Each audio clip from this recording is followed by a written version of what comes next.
from that position, you got him here. A lot of times you're going to fall right into what we call Kasa Gatame, okay? I'm not going to do it hard on him so we don't kill him. But Kasa Gatame is a side control position. It's just the Japanese terminology for it, okay? The way I like to do it is I'm going to take my rib right here, the rib bones, and put it right here in the middle of his sternum, right on his diaphragm. You see, I got my thumb on his diaphragm right now. When I push down, it knocks the wind out of him, okay? I'm taking my rib cage and I'm putting it right there, okay? I don't have pressure on him yet, but when I pick this leg up just an inch, it's gonna put a whole bunch of pressure on his body, okay? Next thing you have to do is you need to clamp the head. He's not gonna let me clamp his head. So I need to take it like this, and I'm gonna knife blade it like this, and I'm gonna suck it in good and tight. You see how tight I have his head? I don't want it like this. I don't want it like this. I don't want you sitting like this. When you have it in, I want you to suck it in tight like this. I try to stick it, my hand in his armpit, okay? I'm gonna take this arm, I'm gonna pull it up just a little bit, and I'm gonna slide my thigh underneath his arm.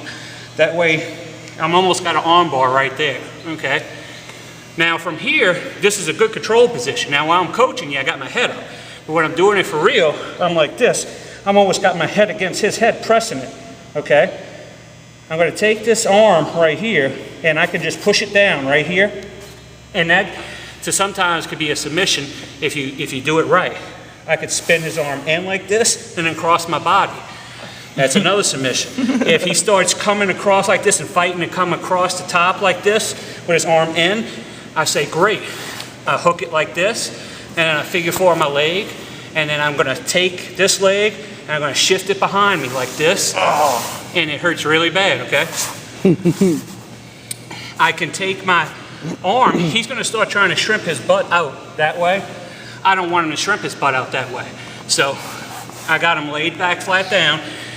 If I want to keep him from shrimping his butt that way, I'm gonna take this hand right here, my forearm, and I'm just gonna slide it right across his chin like this, and hold my own bicep. Now shrimp.